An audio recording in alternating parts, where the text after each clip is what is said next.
part two. I'm going to get him to sit a little bit further across. Is he around? He's out of the room. But before that, Ellen, I can see you there, Helen. Ellen, you're going to take the hot seat now, if you don't mind. So if you would like to sit immediately to my right.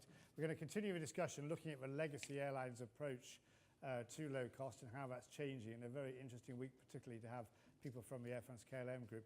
Ellen is no stranger to this event, and she's looking at me slightly menacingly to try to put me off asking her awkward questions, I think, but hopefully we'll manage that one okay. So Ellen Abrams is Chief Commercial Officer for HOP, is that the correct title? Whatever.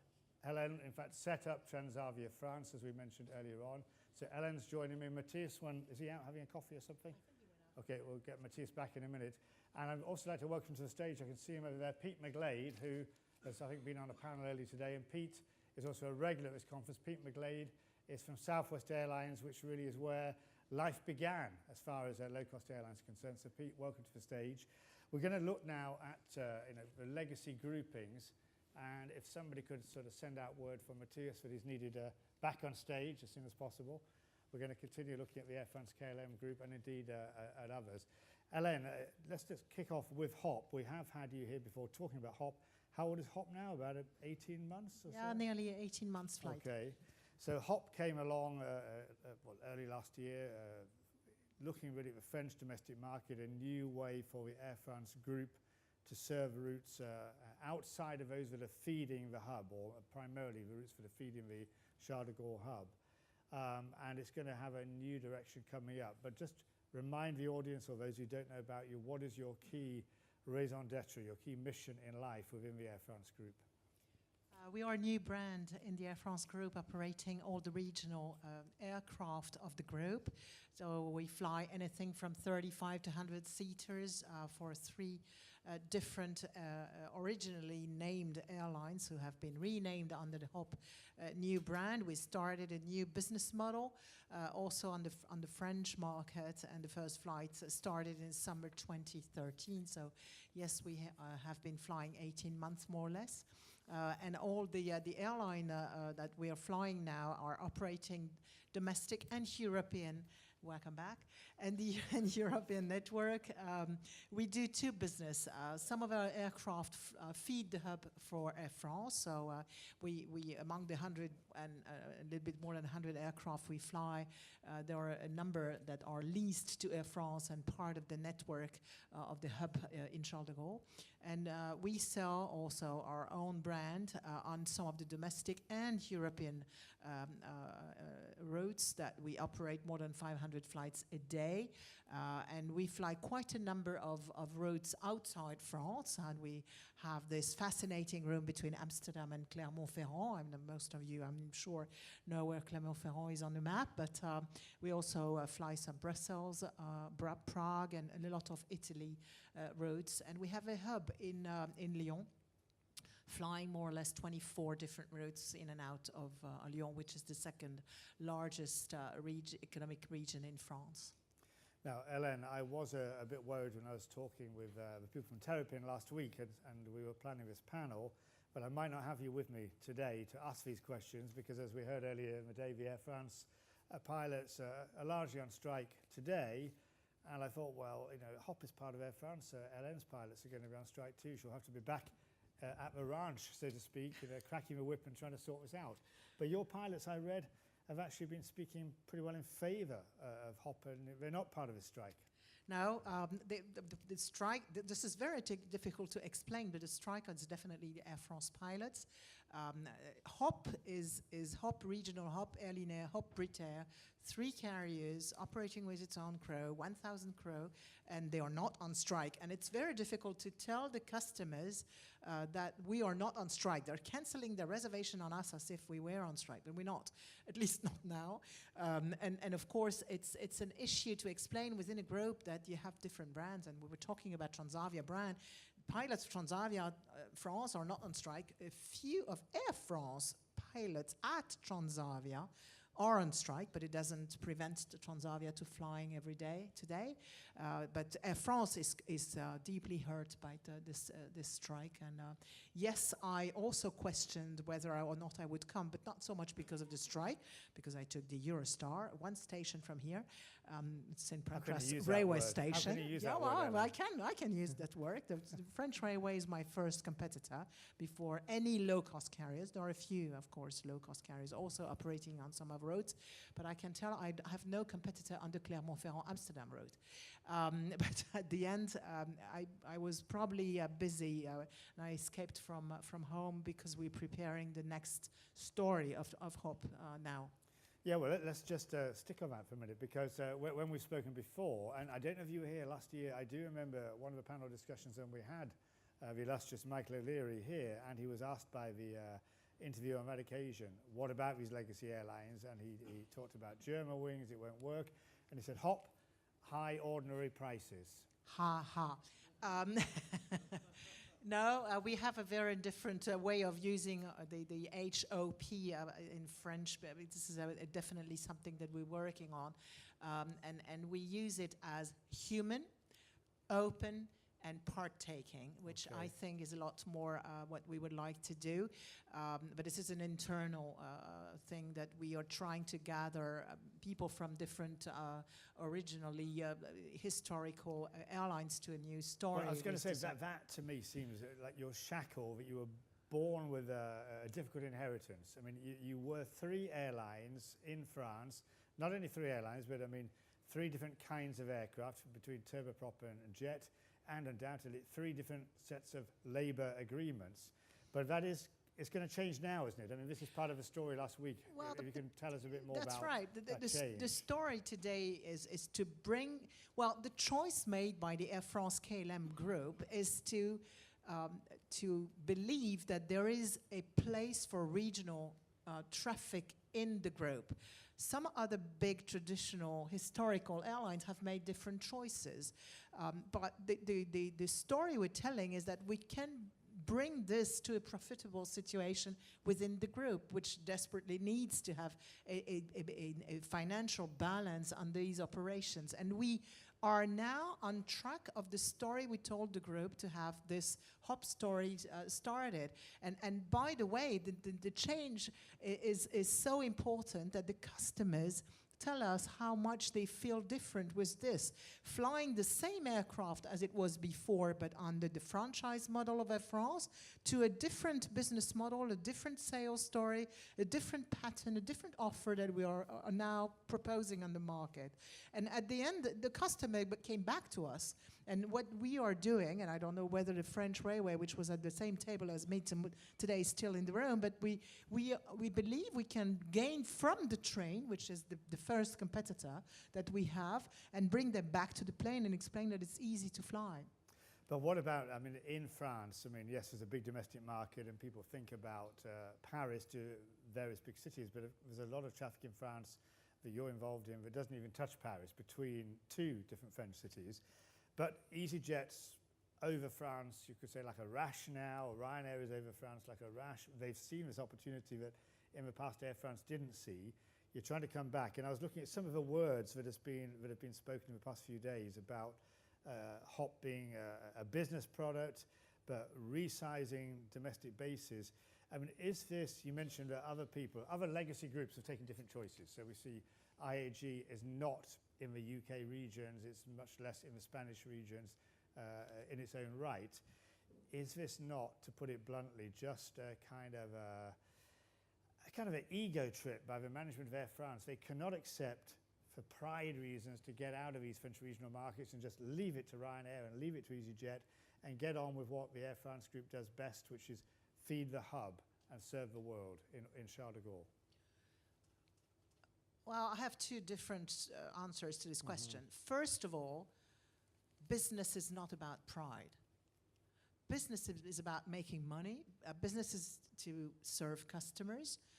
Business is to propose the right answer to the right demand. Business is also to see France as not Paris and the rest of the world is nothing. We fly to a lot of small cities who have limited access with the train. And we fly there 3 times a day. And only regional aircraft, and ATRs is a very interesting aircraft because it's one of the less fuel consuming regional aircraft existing on the market today. And I'm not blaming anybody else, but that's a fact that it is very interesting aircraft to fly. And of course, these ATRs, we fly 3 times a day on some routes that could probably get a very long time to take the train to Paris or make business to Lyon or to fly to wherever they need to fly. I mean, if we think about the network we have in and out Lyon, offering connections to 24 different destinations, including Europe destinations, because again, we're not 100% domestic aircraft, domestic airline. We have a very powerful network within France with a lot of different routes, but we also fly Europe, and we have this potential of bringing Europe accessible via Lyon with 30-minute connection with a dedicated regional infrastructure that we have in Lyon, that all our aircraft come in and go out. And within 30 minutes, you really can make a connection very, very powerful and very easily. And some of the routes we fly would probably never get access to an aircraft without taking the car. I take one of the Normandy airport we fly to and from, Caen, Carpiquet. Caen is a very nice city in Normandy. The only way they have to anywhere access to Charles de Gaulle is take the car and drive 2.5 hours and then take another plane. We fly 3 times a day from Caen to Lyon, connecting to anywhere else in France and Europe. And that's the best way for the business to be there. The first reaction I got when I was invited again this year for the low-cost conference, and I said, we're not a low-cost carrier. We definitely are what is being called a value cost airline, because this is value for money. This is also appealing to the business traffic more than the leisure traffic. I'm happy to carry a few leisure people to the Riviera via Lyon from Caen if they need to go there. But at the end, we are definitely there for the business. But do you think you can do this and make money? Because I hear clearly what you're saying. There is a convenience story, in some of these small cities, and using the economics of a turboprop plane like the ATR. But yesterday, the Air France Group CFO said at a conference that, hops yield went up by, I think, 5% last year, and we're hearing about pressure on price. Can you actually is there a sustainable model where you can charge fares which, by the nature of your business, are not going to be low cost like the Ryanair type approach? Can you get enough customers and make some money from that, do you believe, under your new... Not only do I believe, but I think we make money next year. Okay. Now, let's just look a bit more widely. I mean, again, coming back to you, Matthias, in the wider group, we mentioned there's 2 Transavias, there's 1 hop. Why doesn't Air France KLM, if they're going to play in these markets, put it all together? Maybe do different things, but are you not having 3 sets of management as well as 3 different fleets and 3 lots of uncertainty for consumers, to put it bluntly? No, I think what you have, the brands are clearly distinctive and have their own business model. And once you start mixing that, either from a commercial perspective, customers don't understand anymore. And if you start mixing it from an operational perspective, you lose your efficiencies. So that we are now have finally clarified the position of the main lines of HOP and Transavia, I think is an absolutely good thing. Towards the markets, the fact that we have 2, 3, 6 or 8 airlines within Transavia, they shouldn't care less. Towards them, it should be 1 airline, which it is, because it's 1 booking site, it's 1 way of doing business, it's 1 promise to the customer. So for them, it is, let us worry about the operational part of it and make sure that it works, and we will.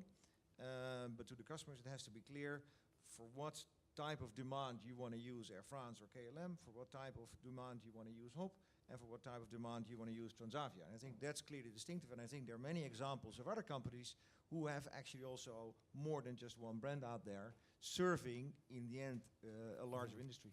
But we heard Christoph Müller from Aer Lingus at the beginning of the day saying, he has 1 set of aircraft, and at 7 o'clock in the morning it's a bunch of suits going on business. They don't even want the breakfast, they just want to be left alone to read the papers and do the work they should have done the night before for their meeting. Then 2 hours later, it's a bunch of families and school children going to Malaga, but it's 1 airline, it's Aer Lingus. People will be buying and selling different things. You're saying, Hélène, the convenience and some business travellers, But one of the comments I saw in the announcement of this restructuring of short haul is that Transavia, I think the new group guy said it will fail if we don't concentrate only on leisure traffic. But surely it's the opposite. Surely you should be aiding and assisting LN and getting into business traffic too, Matthias. No, I think that comment has been taken a bit out of context. I think what the idea is that what he tried to explain is that how we differentiate ourselves within the group, and clearly there we're different than the two major brands, Air France, KLM, and certainly also than LN. But if you look at our customer profile already today, 11% of our customers are actually business travelers, and we haven't done anything to earn that. They're just there, just by the fact that we fly to certain places and apparently we have a nice price. So we think that was actually a little effort, which fits exactly into their demand. We can easily double that percentage. It doesn't mean that all of a sudden we will become a business-oriented airline. It's just the traffic is out there, the demand is out there. We have actually corporates approaching us to saying, why can't we work with you? Because we can't find you in a GDS. Okay, well, we fixed that. Then they said, but we like to make it a bit easier. Can't you offer branded fares? So we will fix that. And it doesn't add any cost. It still is within the low-cost operations we know, but you just are opening yourself up to a different group of travelers. But do customers fit into these nice kind of partitions, business, leisure? Because again, Christoph Müller was saying, different people at different times of day, or at one time it's a passenger going on business, maybe being paid for by their corporation, and then later they're going on holiday. It's the same guy or gal or person traveling. Should you both not be mixing in more fluidly if you're really going to get these customers? Ellen, if you just want to come in at this point. Well, flying 737-800s with 189-seater is no longer my business. Our average size of fleet is around 65 to 70 seaters. And we do offer the largest number of routes to Corsica in the summer. No one knows about it, but we fly 30 different routes in the summer only, Saturdays only, to Corsica. And why not? I mean, this is something that each and every one fits to its market needs. Again, I think Transavia, especially France, which I know a little bit better, is on its leisure market, answering, as Matthias was saying, to the B2B and B2C market in its way with its business model. And one of our customers, of course, can fly from Lyon to Rome for leisure, and I'd be happy to carry him or her and family. But the next day, we'll find that the Nantes-Rome offering Transavia is a lot better. And we, by the way, fly Nantes-Lyon-Rome, which is a long way. So better find the best offer for the best possible way. But if it's for business, the best possible way can be either Transavia non-stop, Nantes to Rome, or if the schedules are better because we offer different schedules, fly via Lyon, take a little bit more, not much. But then we of course, are part of the same group. But as Matthias was saying, the expectations of the customers per brand is quite different.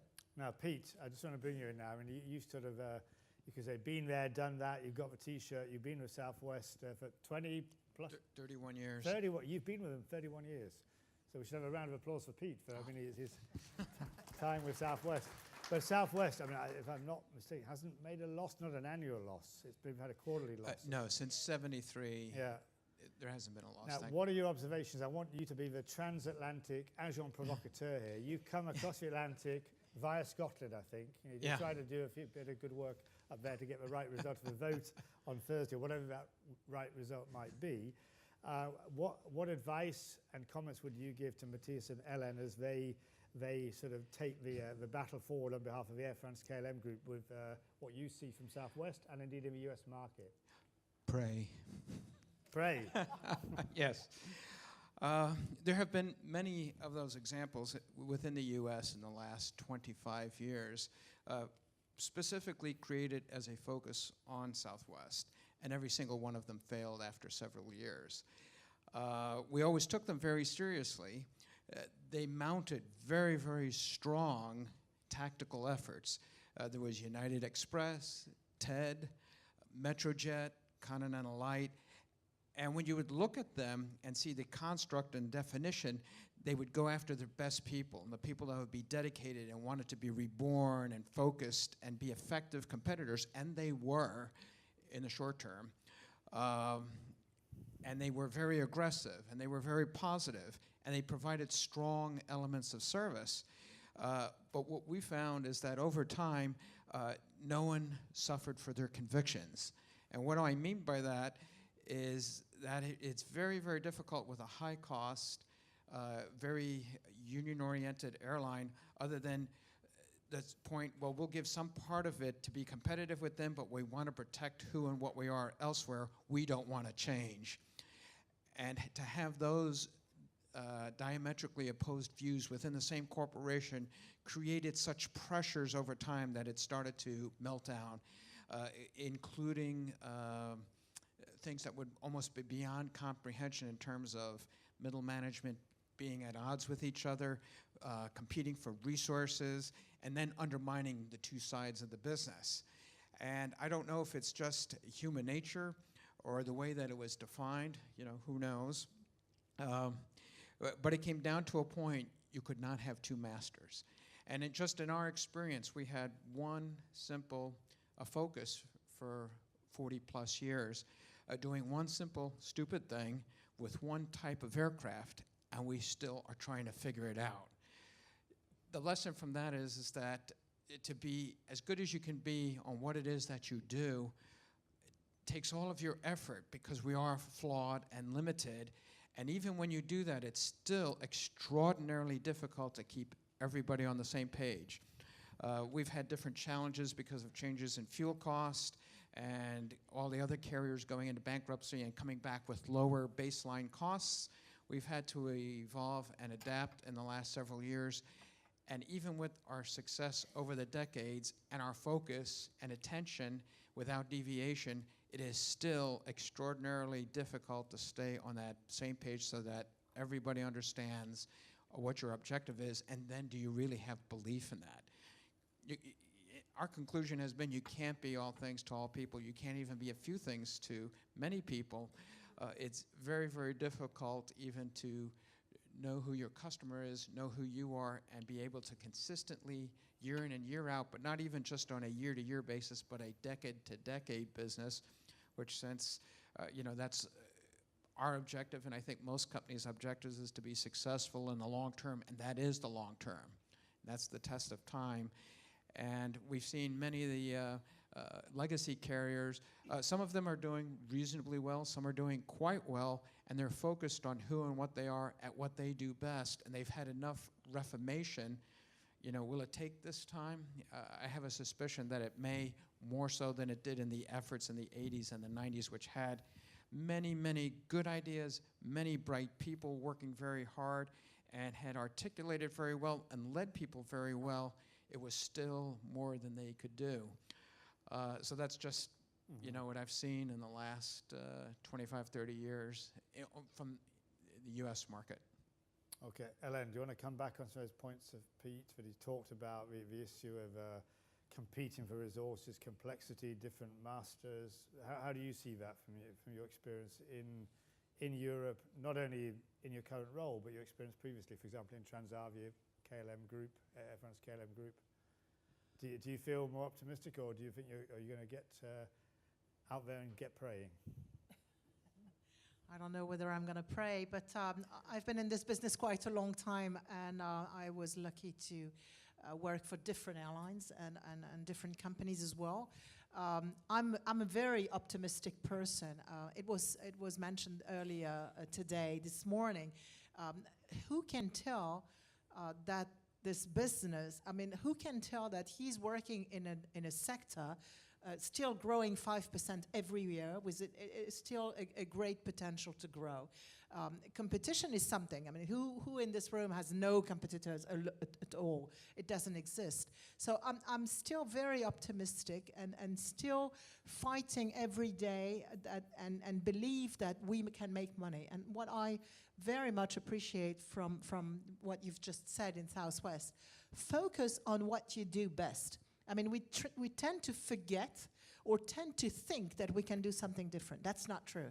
And why has Transavia making so much money? Because you didn't say it, but Transavia was quite successful and has made money for a long time, and KLM was quite happy about it. And why is it? Because they have been focusing all the time. I've learned a lot from Transavia, and the 6 years I've worked very closely with the Dutch guys. And of course, is all about focusing all the time. Keep it stupid and simple. Focus always. Don't try to make too complicated, because if we start to do something complicated, then it's cost, and we can't just afford it. And this is also what we're trying to do with HOP. Okay. Matthias, do you agree with what Hélène said? And is it true that Transavia has made money? I did see a figure the other day in a presentation that talked about short-haul point-to-point losing we 140 million. 140 million. We exist 48 years, and I don't think you can exist 48 years Not without making money. And it's only the last 2 years we actually have been losing money. And that's because we have been too late, let's all acknowledge that, in changing the charter market business into what today is called low cost. But in the end, and I fully agree, we have always been serving the leisure market, the leisure passenger, and we've been very good at it. We continue to do so. We only take it with the same people, and 99.9% of the people in Transavia are born and bred in Transavia, so they know what it is to serve those leisure customers. They know what it is to pay attention to cost. And we'll just use their experience and their knowledge and their passion to serve these leisure customers to take the formula elsewhere, as we have done in France. We'll do the same thing. So it's not creating a new airline. It's not trying to gather a few pieces of the puzzle from the main line and say, well, enjoy. No, it is an existing airline. We're just going to make it bigger. Hélène, I mean, you've had the experience of setting up Transavia in France, and you mentioned earlier that some of the Air France pilots on strike are some who are at least temporarily seconded to Transavia. But is there a hope for Air France that they're going to get some of these pilots, you could say, to wake up and smell the coffee and see about what the real world is about compared to what they see it from the Air France perspective, if they are working in an environment like HOP or in Transavia? Well, you should ask Air France. I'm not an Air France person. But I was reading the press coming in this morning. That was yesterday's press. And there was one article and one interview of an Air France pilot telling the story, which I heard when I was at Transavia, how incredible he was having fun at joining Transavia from more or less, well, I quote him, he was saying that he was bored working at Air France, and it was some kind of new life that he was experiencing. I was reading the press. I don't know the guy, I've never met him, but at the end, I don't know whether Air France will succeed in discussing with the pilots. I hope they do it quick, because I was in this business a long time, and I've never, I think, experienced anything so tough of what is happening today at Air France with this massive strike, and it's hurting quite a lot and a number of customers, and it's never good for any airline to face such a situation.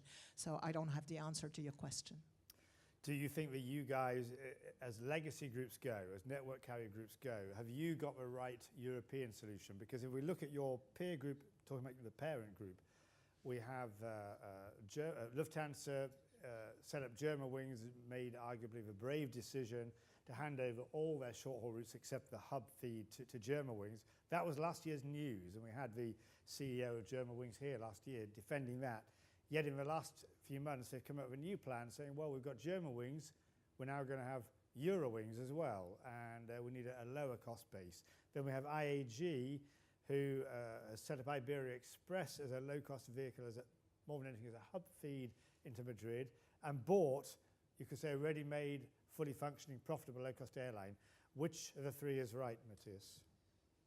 Again, I think a lot of people today have tried to comment on each other, which I don't think is very useful. And again, I think only customers will tell which is the more successful formula.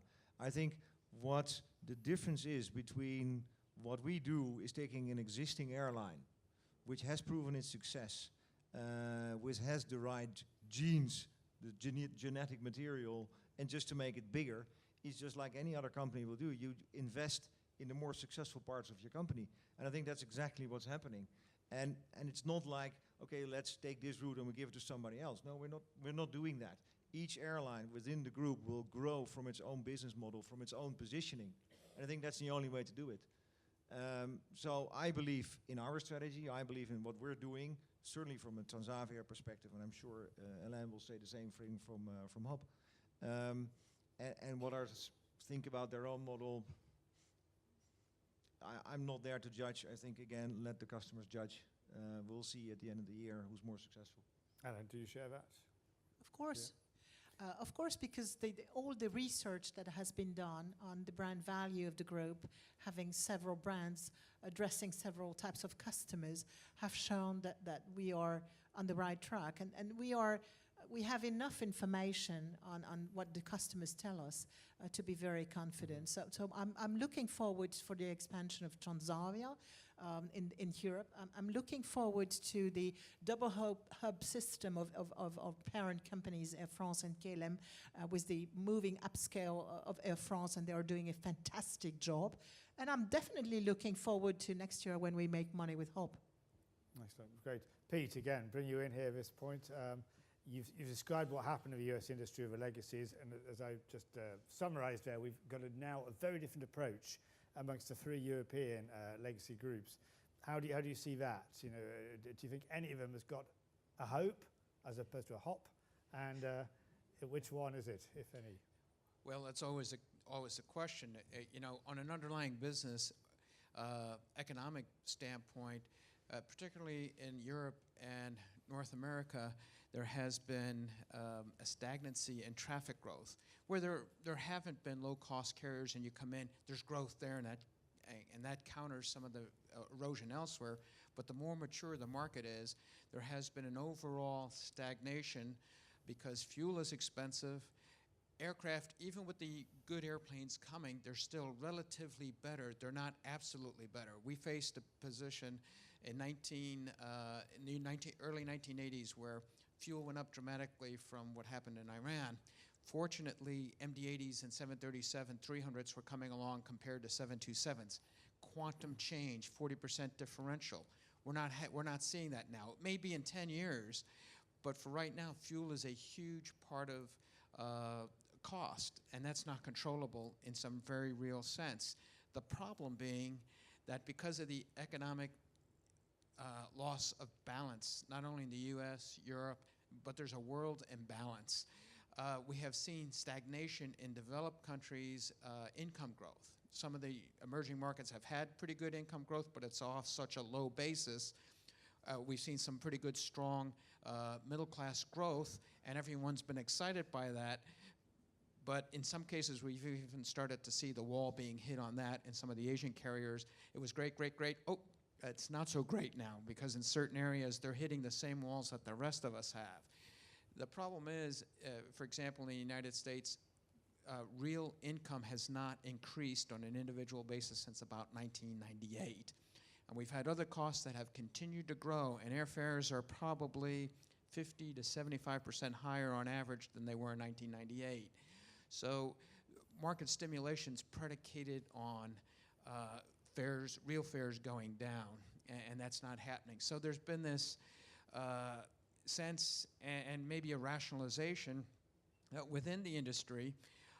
People are saying now in the United States there's rational behavior, and it's because we're frightened, we're desperate. Well, also, I mean, you make the economic point there. I mean, the US has had its economic slowdown coming from the financial crisis 2008 and beyond. We also saw these American legacy groups coming out of their various bankruptcy protections with elderly short-haul fleets and perhaps being in no state of health or ability to grow those short-haul markets. So maybe Europe is different because I think we've seen more growth here, haven't we, in the markets. Low cost came later, we learned from you guys, and so maybe there's more hope for LN, for Matthias and for their brethren in the other legacy groups to perhaps have more luck than the US carriers have done, or more inclination. Well, there may be some possibility of that, but even short haul will be redefined.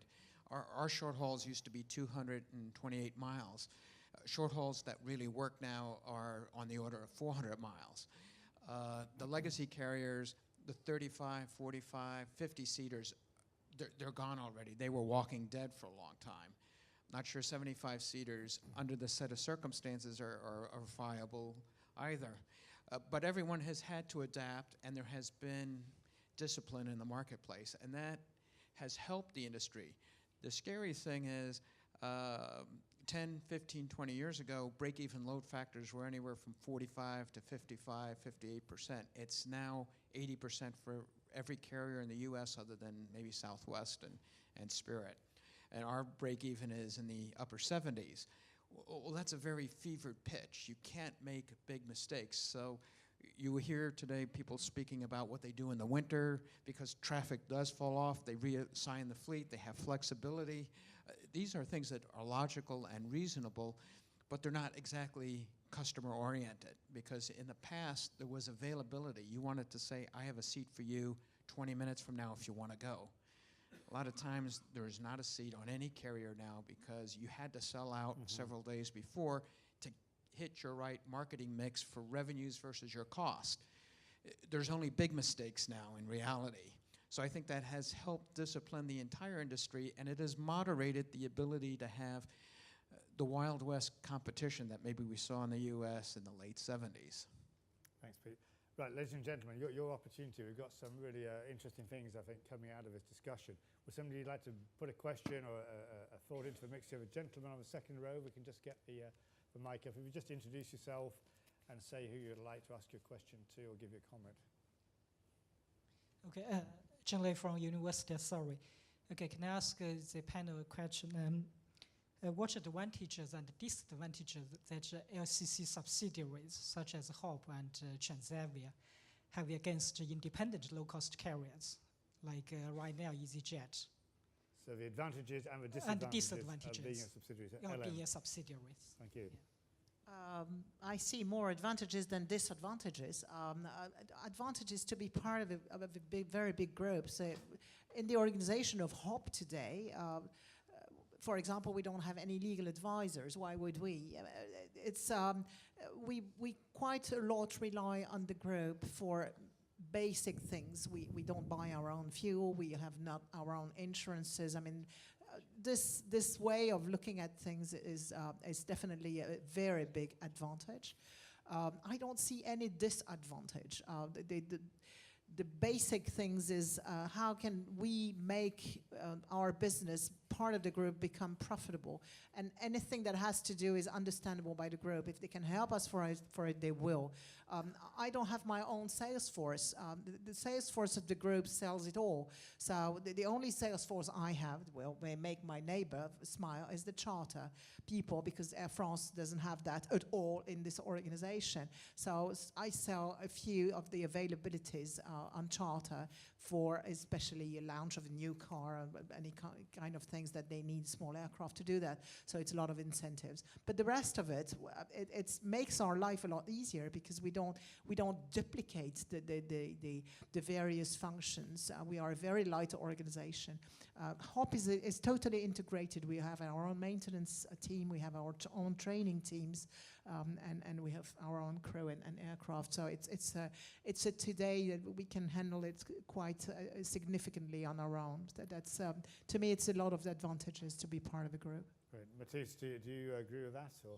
Yeah, I think there are some. I think in the previous talk we had, I mentioned you a few. One is obviously the way you want to source your fleet. I think there it obviously is a big advantage if you can do that as a group versus a standalone airline. Second, and certainly that goes for Transavia, is the synergies on the loyalty program. If you look at the database only of the Flying Blue program of Air France KLM, there are hundreds of millions of people in there, which all of a sudden now have the opportunity to burn miles on Transavia, which for us is a huge way of getting people familiar with the product of Transavia for their leisure part of their traveling demand. So I think there are a number of synergies which are out there. And for the rest, as I said before, we focus on what we do best, which is servicing that leisure market in the way we do that. And Air France and KLM do their thing, which they do best. So you also have to, and I think there I fully agree, if you mix that too much, you lose focus and you make a mess of it. Thanks, Matthias. More questions from the floor for these excellent panelists? Yep.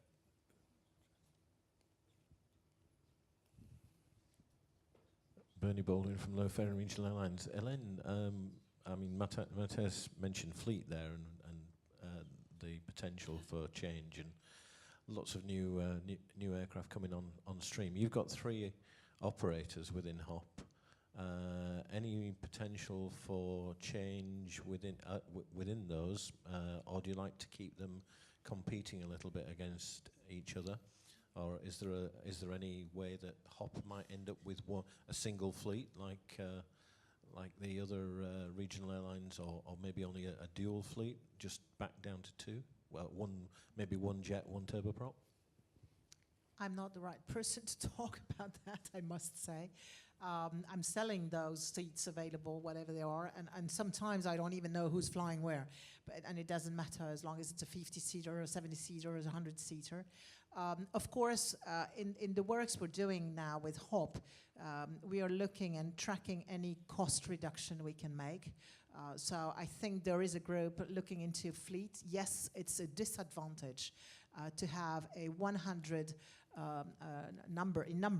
aircraft, more or less, flying 80 something, with 8 different types. And I mean, if you look into cost cutting, you would obviously look into how you can improve in this area, reducing the number of types of aircraft to less limited number.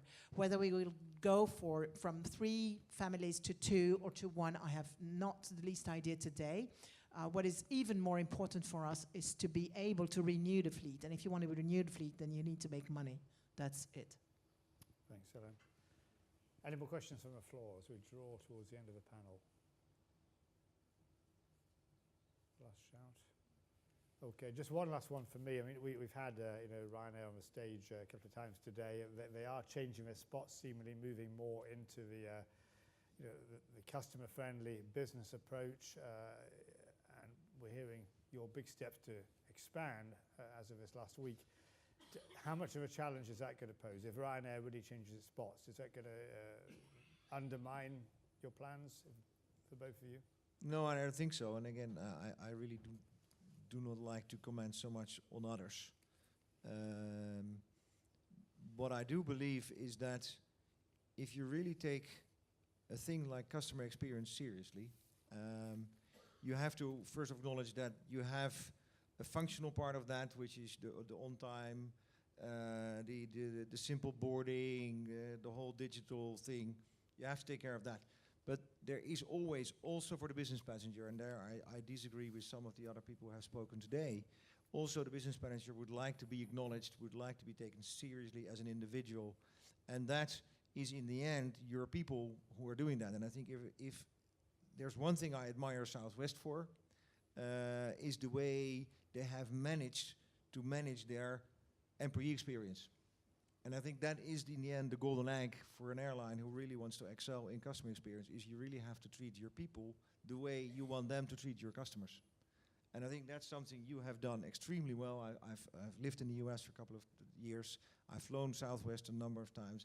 And the way your staff is dealing with you as a customer is, I think, almost unique. I think we have that same genetic material as Transavia. All our customer reports prove that. We measure that. And again, I think that is the strength we will take into Europe. And for that, I don't fear anyone else. Hélène, do you feel threatened? Ryanair is operating on some of our routes, and again, competition is welcome. We have Ryanair, we have EasyJet, we have Volotea, and we have the high-speed train, or the train as a whole. If I have had the opportunity to be the love company as Southwest is, I think no airline can really dream to be called the love company, and they've made it. All our admiration of what has been done in the US market is of course something, but in the US the competition is not multimodal as we face it, especially at HOP.